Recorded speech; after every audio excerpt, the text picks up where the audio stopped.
There's one joining us as well. They're just, She will be? yeah, just momentarily. No, just finishing another meeting. I suspect she'll be on. We're all set to start. Call the meeting to order. Motion to approve the agenda. So move, David. Seconder, Kevin. we've seconded, question, favor, Aye. most carried. Conflict of interest, if any. Draft 2026 budget. Okay, maybe we can, did you get some questions and did you, yeah, I'll let you deal with that thing. So we only received one email actually on the budget. It's just an administration item. So in corporate services, we had added a line for office maintenance for 18,550. In the draft that went out to the committee, it did not calculate, the calculation was not done to calculate the difference between 2025's budget and 2026's budget. The information that was presented to you last Friday, we had already caught it, so it was correct. But I have new printed budgets of corporate services that shows that difference in there. So if anybody would like that, you can have that, or it is in the copy that was already distributed from Friday's presentation. That is the only email that I received.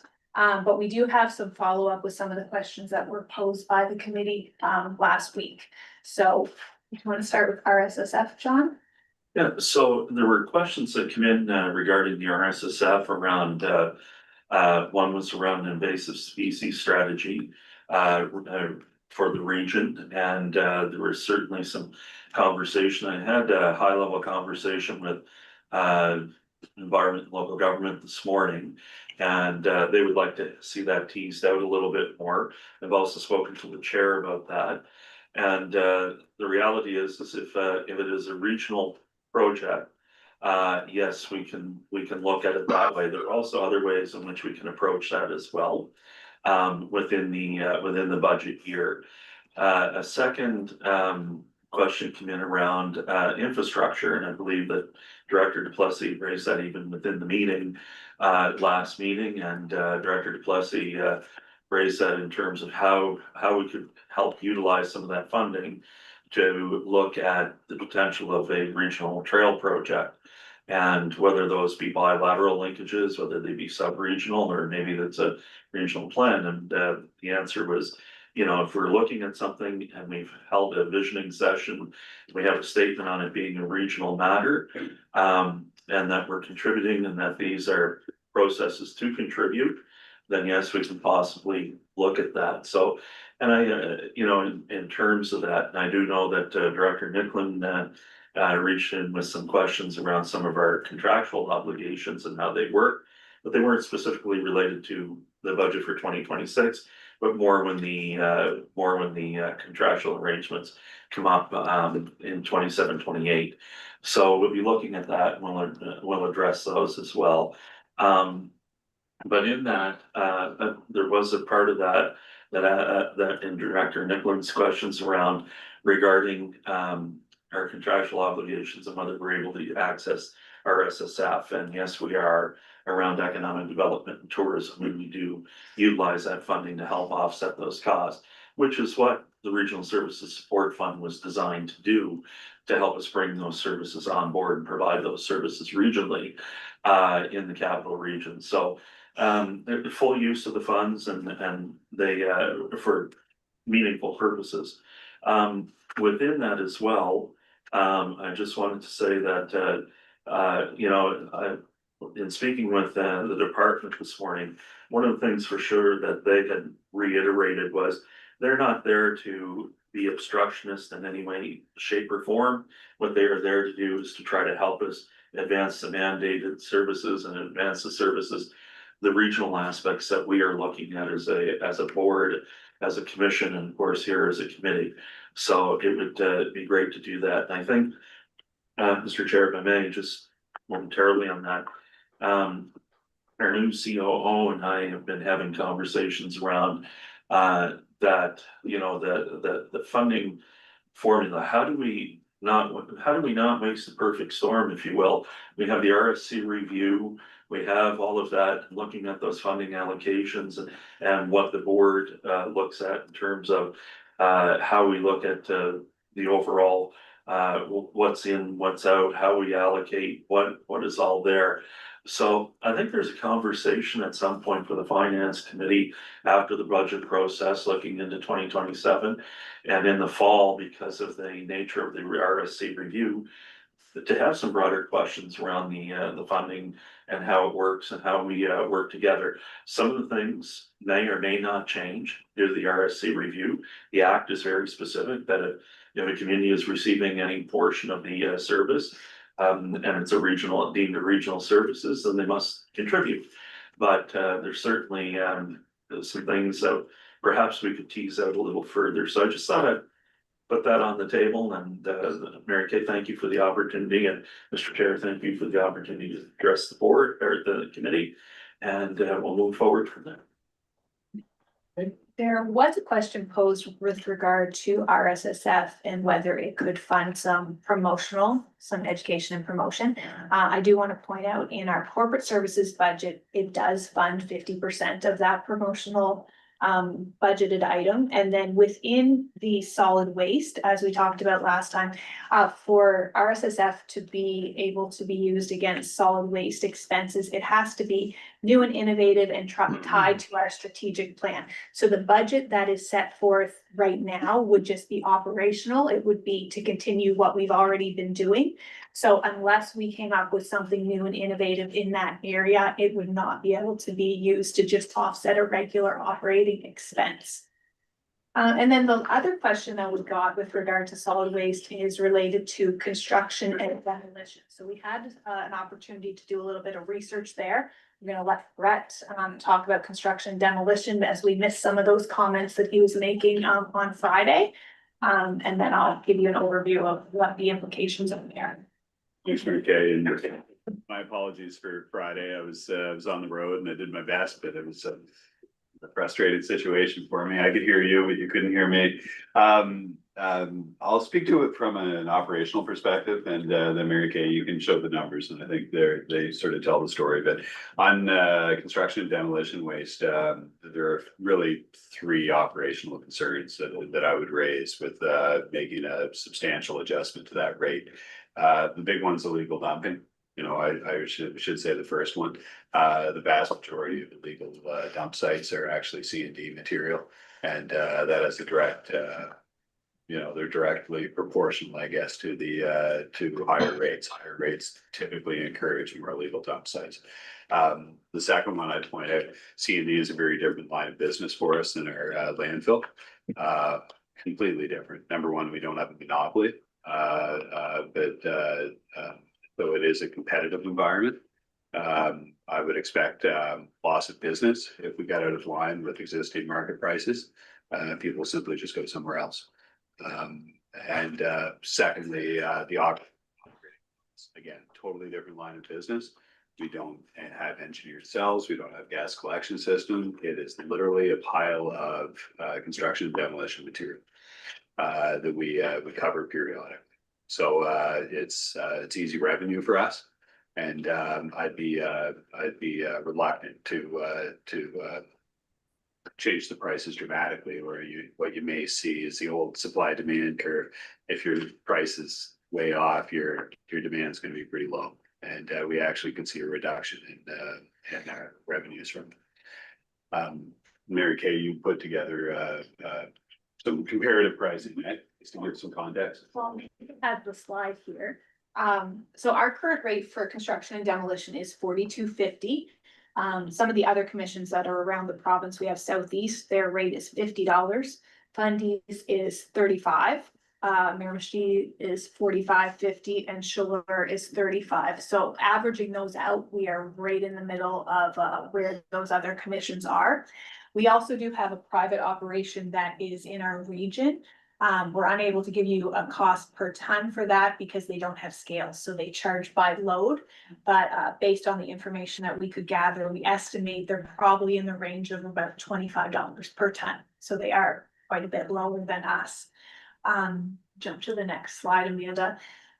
What we could expect that we talked about whether we should increase that fee maybe half of what we're increasing the tipping fee. So if you're looking at increasing the rate by $2.50 per ton to a rate of $45 per ton, if there was no impact to the tonnage that we are actually going to receive, it would generate an extra $17,500. So that's only if the tonnage remained the same. If the tonnage decreased, obviously, we would not see a benefit there. But that increase is still within the percentage of what we increased the landfill within a point or two. It's, yeah, so we increased $5 and we're increasing $2. So Mr. Chair, the only thing I'd add to that too, and this is sort of from my economics background with that, the real question is sensitivity. What we've seen, in past years, a lot of times when you get big influxes of C&D, it's on flood years in our particular region. And, we've seen sensitivity where initially we'll get a surge, but as things start stabilizing and people get more organized, they very quickly divert the material away from us into these private sites with the lower cost. The other concern that the private sites are able to operate much cheaper than we are. They're not as heavily regulated as we are. And, we had an experience recently, maybe I shouldn't share this, but I will. We had one open directly across from us years ago. And they operated and they had business and it all came in. And one thing they can do that we can't is once they had their site full, they declared bankruptcy and disappeared and abandoned the site. Thank you. When I look at that, are those rates that you showed before, like the only ones that were lower than us was Fundy and Shallore? Are they run by a commission or are they private? And then the other ones like St. John, Southeast, they're quite a bit more than us, and Miramichi even, which is not even close to our size. But I would, one thing is, so that's one question, and the other thing is that I would suggest that in rural areas, such as in our area, we have two sites that are licensed to dump, and I would say that you're getting no construction material or such a limited construction material from our area. So this is really a Fredericton issue, not a surrounding issue. And that's my own, from our aspect. So your last point first, that's how my memory works. And I'll probably have to remind you. Actually, I remember your first question. So Director Nick, you're right. I suspect that there's very little movement from Grand Lake into Fredericton of material. But that has a lot to do with scale, I think. And so when you're talking about a price differential for disposal, Or just distance. it's distance, right? Exactly. So if you're looking at a $15 differential per ton, you're talking, you say it costs you $10 per ton to move it. Yeah. That it's not gonna be, you may move it down there. Yeah. What we see is on large volume, events, like, when you're moving tractor trailer loads. They absolutely move from Fredericton all the way down there. And so I would expect that we'd see a decline on our large volume customers. The small volume customers are gonna be the ones that are stuck paying higher rate because they don't have that flexibility. Right, so that's, I agree with you on that. And the other, your point about those rates, if you could go back to the other slide. So these are all RSCs. Okay. There are a lot of different private operators. They don't have a very pronounced presence on the internet, so it was hard to do research on them in short order. A lot of them don't have scale, so it's not apples to oranges. We're really talking about densities and my own intuition about when you can fit in the tandem load of a dump truck. But so our rate is actually, it's significantly less than Southeast, just like our tipping fee is. Quite a bit more than Fundies. They're the biggest comparators, and so we fit nicely in the middle of those two. Miramichi, similar to ours, not really comparable. They don't have a landfill. They actually haul to Chaleur. And so when you see Chaleur at $35, you see Miramichi at $45.50, expect that's because their movement charges, they're looking at $10.50 a ton to move it up to Bathurst for disposal. Yeah, so but yeah, we fit in there quite well, and it's worked well for us over the years. I think that 17,500 that we had on the second slide Mary Kay put it well, it's the best case scenario. That's if we have no loss. And I would expect there would be some. So it certainly wouldn't be that much, and I suggest, I mean, there's an element of risk there. We're looking at a 10 million dollar budget in solid waste. And the potential impact of ballpark 15,000, a change in it. I would suggest from the staff perspective, I'd be hesitant to change them. Director Fox and then Director Clifford. Yeah, I guess I have two questions. Assuming that you're right and that we do experience a bit of reduction, I guess, in the volume coming in, would that not also decrease your cost of covering that material all up at some point? I mean, if or at least spread the cost out over a longer period of time. I assume you wait till it's at a certain point to cover it. So that's one question: is there a corresponding reduction in cost in the reduction in volume to make the risk maybe a bit more palatable? And then the second question is there any opportunity for revenue generation on some of this C&D material? Have you looked at potentially some of that possibility? Good questions, Director Fox, and through you, Mr. Chair. As far as the cost impact, there would be some. I mean, some of our costs are fixed. We would manage that site. I mean, it's important to understand that the amount of time and energy we spend on that site is minimal. We're talking one operator and one machine for maybe an hour a week. So I mean, your cost reductions are going to be pretty small. The material that we use to cover is all in situ.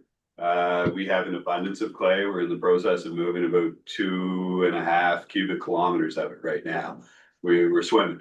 So the material, there wouldn't be any significant savings there. We typically apply it, yeah, it has to do with the volumes coming in, but it's usually to do with time. And so we don't want to leave an exposed site. You know, for example, we had a fire last week on the site, and we in dry conditions like this, we make sure we have a minimal working surface. And so usually what we'll do before our staff clocks out for the week, on Friday afternoon, we'll apply our cover. And so we'd probably apply it every Friday afternoon, even if whether we had 500 tons come in or 400 tons come in. So I expect those cost savings would be, they'd be pretty small if you know, maybe a fuel cost reduction. As far as potential revenue streams from diversion, yeah, we've looked at that. There have been markets in the past. It's not from your typical recycling though. It's usually from a waste energy approach, and I'm talking hog fuel. Yeah. So yeah, so those markets have existed from time to time. The other possibility, you know, if you looked at the waste mix there, Director Fox, you'd be shocked. A lot of people think it's a lot of lumber. It isn't lumber. It's probably 80% shingles.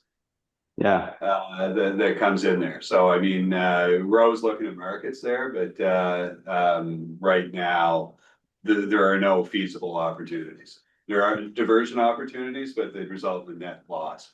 Yeah. You know, yeah. Director Clifford. So we haven't increased the C&D rate for some time, right? That's my understanding. So all costs go up yearly and costs are going up faster now than what they have been. So in your expertise, Mary Kay and Brett, are we safe with this small increase of not jeopardizing big losses to that? I'll speculate first, and that's what it is. It's speculation. I mean, the challenge is, I talked about the supply demand curve. We don't have the data points to know exactly what the impact is gonna be. Like I mentioned to Director Nicklin, I suspect it's gonna disproportionately impact the smaller haulers that don't have the time or the hauling resources to move large amounts down to the private site in Grand Lake. I would think, I think it's small to move. I mean, there's only one way to find out. But the way I would look at it is there's a best case upside of $17,500. And if we get it wrong, I mean, the amount of money we have on the table is $240,000. That's the downside. And so I'm hesitant to take a gamble on an item where I'm looking at an upside of 17,000 and a downside of 240. I'd be careful in the movements that I made on that rate. That's my own personal opinion. Are we safe from what this proposal is? Proposal is what, $2.50? Yes. I would say we're not proposing that. We're telling you the information you asked for. Our staff proposal that was, and we talked about this when we were going over the budget, should we increase it? Yeah. And the feeling of staff was that it should not be increased at this time. Okay. So just to make it simplify it, we're talking $300,000 and $11.4 million revenue. Mhm. So if it all went away tomorrow, we're losing 42,500 in profit. That's what I'm reading here. The difference would be, here's our budget here. Oh no, that's the difference from last year. Yeah, you're What's our, losing 297. 297,000 if it all went away. Yeah. On an $11 million. You're looking at Budget. an additional $3.50 on the tip fee to make up for that lost revenue, All right. on top of the $5 that we're already doing. Okay, I appreciate it. Thanks. John? Thank you, Mr. Chair. I would just ask the committee to reflect on, one of the biggest things that struck me when I first came into this role, with our solid waste division, was the environmental awards and the awards that they've won for good stewardship. And, I would, I believe that we get good advice, from the solid waste, team, from our CFO and, now our COO. There's a kind of a dual hat on here today, is the subject matter expert on that area. And I just think there's certainly a point of reflection. When we see debris in the woods, I know that I often hike through the woods. I like going out in the trails. I like being off trail. And when you're out there and you do find debris and you find clumps of stuff where people have done illegally, it's concerning, it's disconcerting at the same time. And we want to keep try to encourage people to do the right thing at all times. I'm not trying to influence the board. I'm just asking, or the committee, just asking them to think about the environmental stewardship portion of this as well, in terms of that. Thank you, Mr. Chair. Any other questions from Director Fox? Yeah, I understand where you're coming from, John, on dumping, but the people that are dumping are gonna dump anyway. Again, that's just a fact. I mean, I don't have to tell you how long I've spent in the forest. It's people that are gonna dump are gonna dump.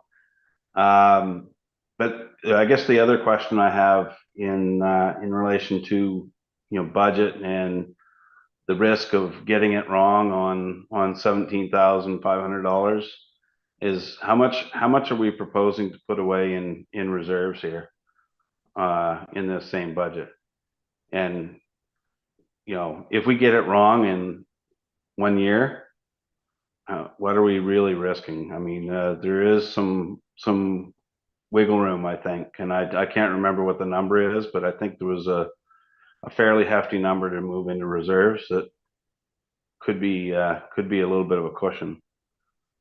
I think if costs are going up for everybody, I mean, in reality, if this is coming from a commercial operation, it's going to get reflected in the rates and the cost of the demolition. I mean, that's somebody's going to pass it on. That's my feeling anyways. I think if regardless of how much, risk there is there or how little risk there is there, I think if we're talking about a marginal increase, then I was thinking, I think, the number I had in my head was 5%. That, and it means that we can scale back on the tipping fees slightly to offset that. That's what I'd be in favor of. I'll let Mary Kay respond to those two reserve questions that are hidden in there as well, so. Because some of our reserves are real and others must absolutely be there, so you can just say a word about that. Thank you. So in this budget, we have 50,000 going to an operating reserve and 700,000 to a capital reserve. And we've all talked about in June, the need to put that capital reserve aside so that we have the funds available when their infrastructure needs come up in the early 2030s. So that at this point is really a non-negotiable. If we don't prepare today, we're going to be in a world of hurt come 5 years time.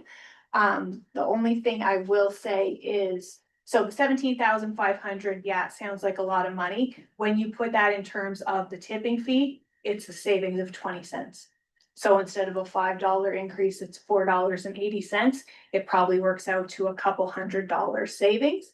And I would be reluctant to make it not a round number because that just creates more issues operationally and administratively. Like I would try to keep it at 108 or 109 rather than 108.80 for the tipping fee. We've never gone with cents. More questions or comments? No? It seems that what I'm hearing, from directors is that there's a desire to treat this particular item in a more business-like way, I guess, than a social way, kind of, because it does have a, not a social, but a, you know, an environmental issue in the dumping and so on, so. That's kind of what I was hearing from the board members, saying that but if that was a standalone business today, would it lose money or make money? It would absolutely be. Absolutely. It would be profitable, very profitable. Very much so. Because the costs and the infrastructure costs are so little. It's just, yeah, it's a moneymaker. I would refer to it as gravy. Yes. Yeah, it's, I mean, there's a reason they're private players. In my terms then, is that we're not subsidizing it with the tipping fees today. So if anything, it would be the reverse. Okay. I'm gonna say we don't have a clear consensus from the board on that, where we want to go, so is it that we wish to take a recommendation to the board that we increase that fee, or if we wish to keep it the same? Those are, seems to be our two choices right now. And the increase we had on the table was $2.50. But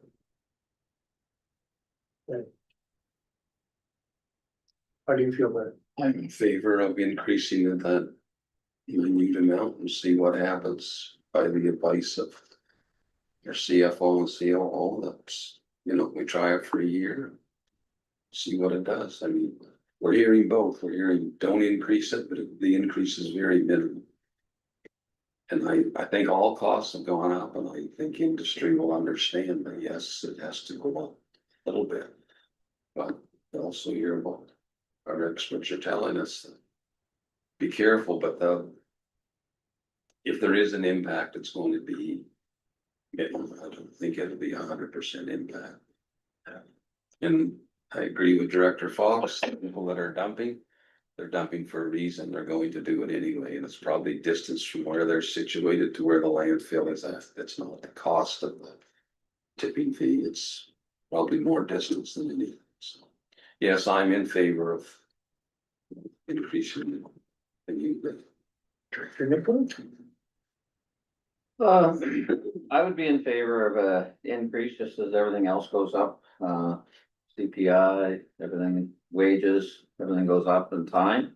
But I would also, would rather not, lower our tipping fees, but put that increase in reserve. I agree with that too on the tipping fee. Director Fox? Anything else to add there? Nope. Nothing to add. Director Rogers, I see you're with us there. Any comments on this changing of the tipping fee for the construction debris? Yep, okay. So I think we have a consensus. Okay. Yeah.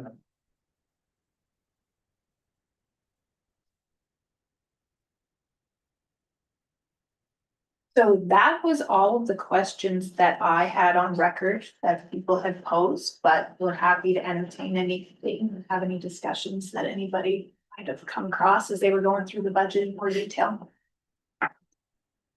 So I'm still a little unclear on the RSSF. There was a fair amount on the table, correct? Are we changing that to any degree to utilize any more of it? As the budget stands, I think I told you last week, we have about 870,000, that's remains unused. We have until 2027 when the first wave of that would expire, so Right. at the end of 2027, it would be about 200 and some thousand that we would lose if we do not invest our own funds or come up with a plan to match those so that we can get our 50-50 cost share in there. So So you didn't run any numbers to like increase infrastructure, community development or anything like that on the RSSF? I have not run any numbers. I'd be happy to do that if there was a plan in place as to how that spending would go. Well, so I on that issue, I think we have, first of all, we have to have something new that we're not doing. And we will have to increase all community budgets to support that, although 50% dollars, 50 cent dollars will be there. Each community will have to increase their contribution in order to do that. I think going into the review of the Regional Service Commission and the freeze on assessments. And I know in our community, we're going to have to increase the cost just because cost increases. So there will be some hesitancy to add new lines to that, even if they're really good deals. I understand Director Duplessis and that. And I support. I didn't get finished. Oh, okay, sorry. I'll let you finish. I'm sorry. Yes, it's good to use that funding, but what I didn't get finished in saying, I don't know if this is the right year to do that.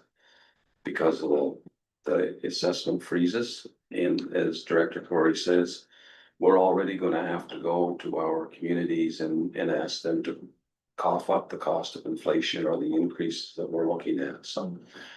I don't think there's anyone around that would want to use the 50 cent dollars any more than me, but. The more I think of it, I just don't know if this is the correct year to do that, especially if we're not gonna lose any of it this year. So, Yeah, till the end of I mean, I'm kind of torn on the whole thing, but it's, at the end of the day, I think it's. We have to be mindful of the people we represent. So. Sorry to cut you off. That was, Chuck. Yeah, thank you, Mr. Chair, and to Director Duplessis' point, and to Mary Kay's point, we do have some runway on that. We're not in a panic situation, we are in an enviable situation, and as I said earlier, I believe this is kind of like a good perfect storm to start having those broader conversations. Around the table on how we are doing things, how we're allocating things. And how we're going to do that moving forward together as a board. And I think the fall and the spring will allow us to do that. We'll see which direction that the province is going through the RSC review. I think that's gonna be a big telltale. for us. There may be minor changes, could be large changes, could be significant changes in a particular mandated service. But we'll certainly know more as time progresses. But I think what we should do is be looking, and we'll send out a directive to the committees, is how we're moving forward, what we're doing in that planning, and how we can best utilize those funds. I'm with you, I'll be honest, Director Plessy, not to put words in your mouth, but I know you've stated this publicly before. 50-cent dollars are good dollars when we're using them properly. And I think that there's an opportunity here to use them properly and to benefit to the region, so I think we could do that. Thank you, Mr. Chairman. Any other comments? Well, if I could, I would, I'd like to understand better the, the contracts within the services, you know, we have, Ignite and we have Capital Region Tourism, and what that breakdown is, because what we end up doing is we take it back and then look at our fee paid and then subtract out our building portion and then break it down and say, this is what we feel, how it's distributed. And so the question keeps coming to me is, you know, when are these negotiated? How are they negotiated? And are they negotiated in the best fashion for our community along with everybody else's community in retrospect? So is there a time period? Like I know Ignite's contract is coming right up, and then what about the tourism one and same, so they all come due at the same time? Yeah. Wasn't your, Mr. Smith, yeah, so Mr. Chair, through you to the members, they all come really towards the end of 2027. There may be some opportunity there to have conversation leading into that. But all of the agreements have been shared with each of the communities. And Director Nicklin will certainly make sure that you have those. Okay. But those have all been shared with the communities. And they, you know, we have those contractual agreements. We also have to understand in there, especially on the economic development side, that there's the workforce, labor force component that are also tied to those agreements as well. Yep. Through the department or through PEDAL or post-secondary education, training and labor. So when we look at those, that will all come back to the board. It will come back through the committee, and then through the economic expansion committee, which I don't have to point out to you, but you're chair of. Yeah. And then we'll bring that back with recommendations back to the board. And we'll certainly have those conversations at that time, but I think there's some, you know, there's certainly some opportunity to have those conversations and how we want to proceed. Yeah. But I think, at the same time, I would ask for folks to reflect on exactly what pieces so that maybe we can address those ahead of time. And I do know that you'd sent me some specifics, Director Nicklin, and we'll work to address those. But specifically what it is that may be problematic, because I do know that overall, from what I hear from directors, my assessment is that the satisfaction rating is, you know, fairly positive. Right. I'm not gonna say they're 10 out of 10, but, you know, in some aspects, they're very high, and in some aspects, there's room for improvement, so. I just need to explain it. Yes. Through you, Mr. Chair, John, are there only two contracts for Ignite and Tourism? Are the other mandated lines? There's no contracts for those? Well, we do have a contract through tourism, through regional transportation. That we're doing the regional transportation study on. USIC. The ESIC, one for the Economic and Social Improvement Corporation through the province, which helps offset the cost of our community development coordinator and the junior coordinator, and then the some of our costs. And there's a small grant program that's just a flow through. I'm not where Mary Kay said. Yes. Well, I think, yeah, you spoke to urban rail rides, I think, through transportation, no, that's all of them to do with mandated services. okay, So the rest of them just flow along.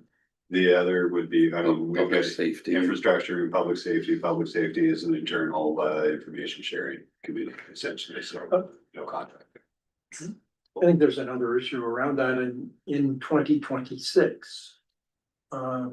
we will have more knowledge about the Regional Service Commission review. Mm. And just what Premier met when she said not a cookie cutter approach. So what flexibility that brings and what options is a total unknown at this point, so. And we'll have the first look at least of the property tax review and assessment model. So we'll be living in a much different corporate model at that point and have, I would hope, more flexibilities to look at some of these things than we were handed in the first go around. So.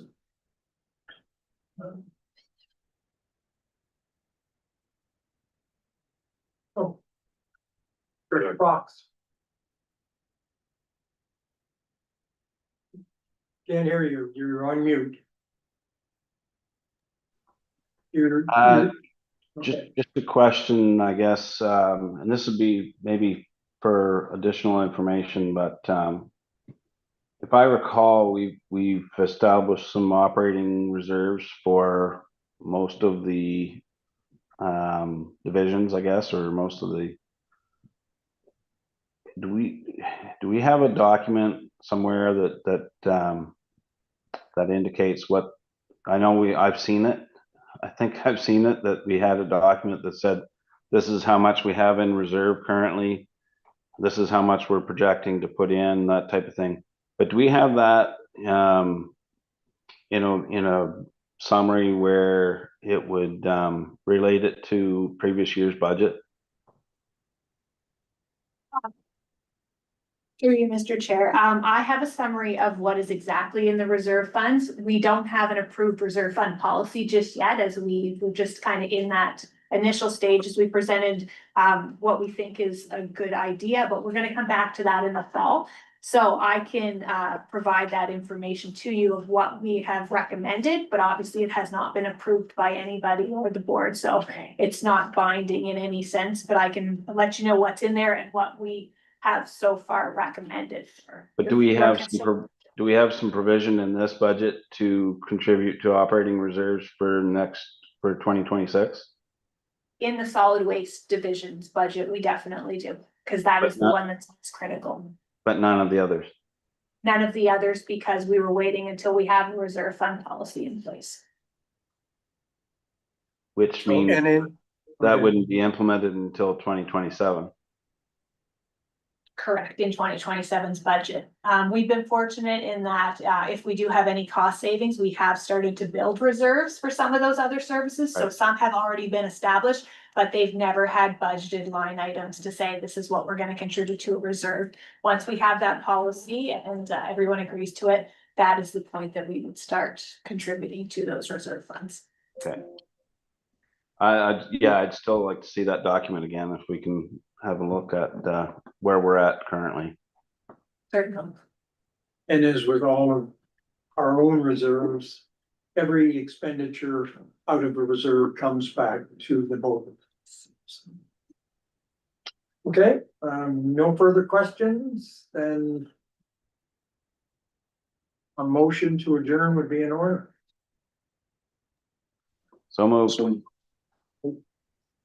In favor? Oh, Next week will be the committee of the whole.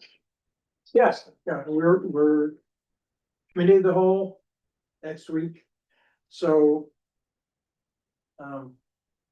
Hopefully, we've identified the questions and concerns that other members around the table maybe will want to have us deal with, so. Anyway. Meeting's adjourned.